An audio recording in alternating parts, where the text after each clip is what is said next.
और वहीं समाजवादी पार्टी की बात करें तो इसके भी दो प्रत्याशी ने अपने नामांकन दाखिल किए और ये दो प्रत्याशी राजेंद्र चौधरी और अहमद हसन हैं। समाजवादी पार्टी के दो प्रत्याशी मैदान में उतरने से और वाकई में इन दो नामों को अगर आप देखें तो अच्छा खासा सियासी अनुभव, अच्छा खासा राजनीतिक कद है, तो ऐसे में ये चुनाव काफी ज्यादा दिलचस्प हो चले।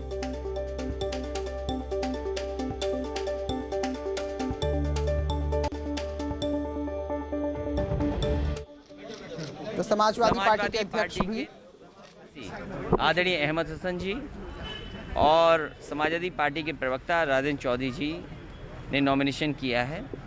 हमें उम्मीद है कि समाजवादी पार्टी के दोनों प्रत्याशी जीतेंगे।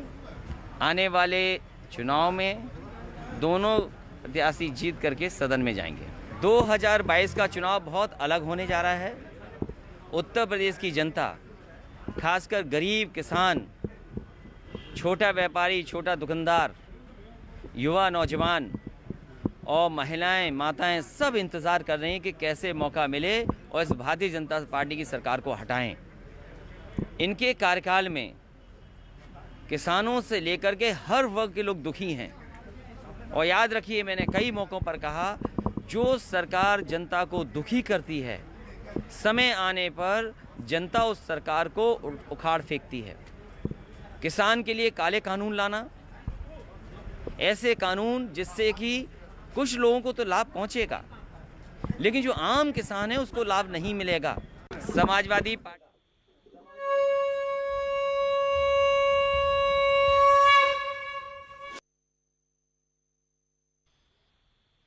राम नाम पर दाम। तो विश्व हिंदू परिषद ने अयोध्या में भव्य राम मंदिर निर्माण के लिए आज से देश भर में आर्थिक सहयोग जुटाने का अपना महाअभियान शुरू कर दिया है।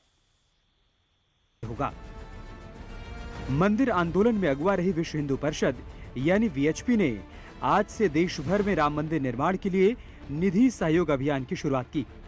सबसे पहले वीएचपी के एक प्रतिनिधिमंडल ने राष्ट्रपति कोविंद से मिलकर इस महाअभियान के लिए आशीर्वाद लिया। राष्ट्रपति ने 5,100,000 रुपए चंदा देकर इस अभियान का शुभारंभ किया। देश के प्रथम नागरिक होने के कारण हम लोगों की ये इच्छा थी कि इस यज्ञ का आरंभ उनकी प्रथम आहुति से हो जाए और माननीय राष्ट्रपति जी ने, महामहिम राष्ट्रपति जी ने बहुत प्रेम से स्वागत किया, बहुत अच्छी शुभकामनाएं प्रदान की और हम लोगों के इस कार्य की सराहना भी की। उसके साथ ये कहा कि राष्ट्र के निर्माण के लिए यह कार्य आरंभ हो रहा है, इसलिए हमें बहुत आनंद है।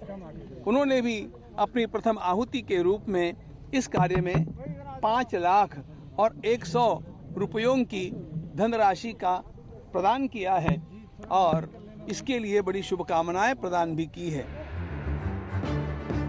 44 दिनों का देशव्यापी अभियान 2 चरणों में चलेगा। पहला चरण 15 से 31 जनवरी तक चलेगा, जिसमें देश के प्रतिष्ठित लोगों से वीएचपी मंदिर निर्माण के लिए चंदा मांगेगी। वहीं दूसरा चरण 1 फरवरी से शुरू होकर 27 फरवरी को समाप्त होगा, जिसमें देश के आम लोगों से चंदा मांगा जाएगा। सब व्यक्ति इसमें पैसे देना चाह रहे हैं। हम राष्ट्रपति जी से लेके आ रहे थे तो उनके स्टाफ के लोगों ने रोक रोक करके हमको धन देने के लिए कहा।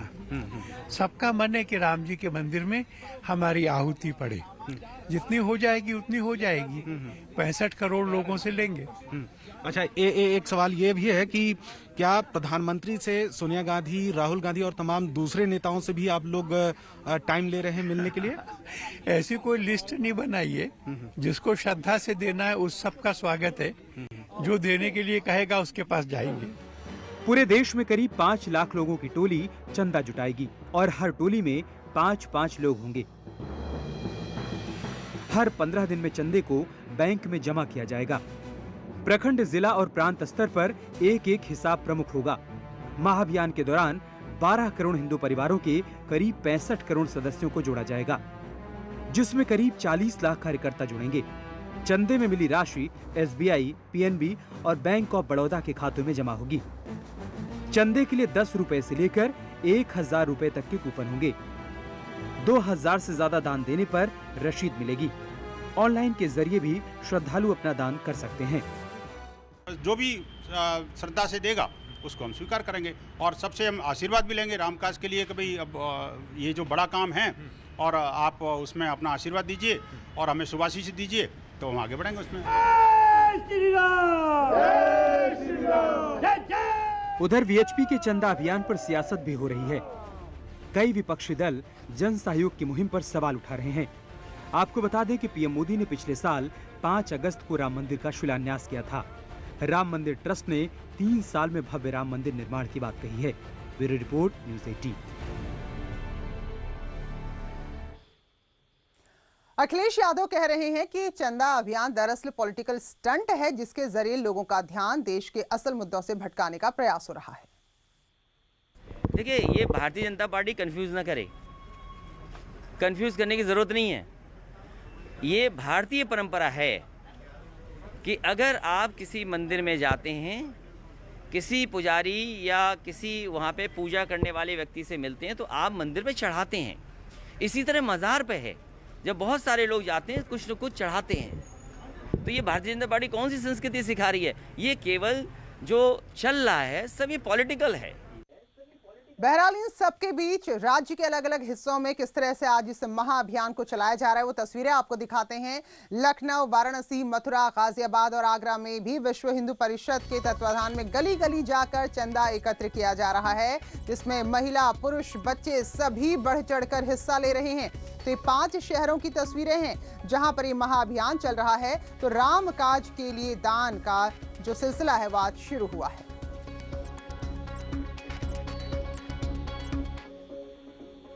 और मथुरा में कैबिनेट मंत्री चौधरी लक्ष्मी नारायण ने कहा कि लोगों में इस महाअभियान के लिए यानी कि राम के मंदिर के निर्माण के लिए चंदा देने को लेकर बड़ा उत्साह देखने को मिल रहा है। किस तरीके का अभियान है और किस रूप में दिखाई देगा? देखिए, भारतवर्ष की, हिंदुस्तान की जो पहचान है वो भगवान कृष्ण और भगवान राम की वजह से है।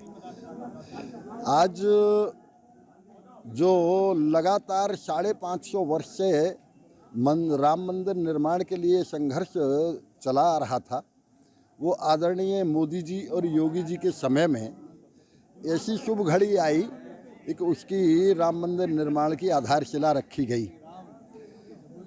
ये बड़ी प्रसन्नता की बात है कि भगवान कृष्ण ने की जन्मभूमि से, ब्रजभूमि से एक बड़ी तादाद में धनराशि अयोध्या भगवान राम मंदिर निर्माण के लिए जा रही है।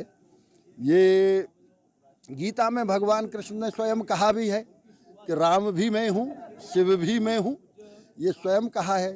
तो त्रेता युग के भगवान राम के लिए, द्वापर युग के भगवान कृष्ण की ओर से भव्य मंदिर निर्माण के लिए ये राशि जा रही है।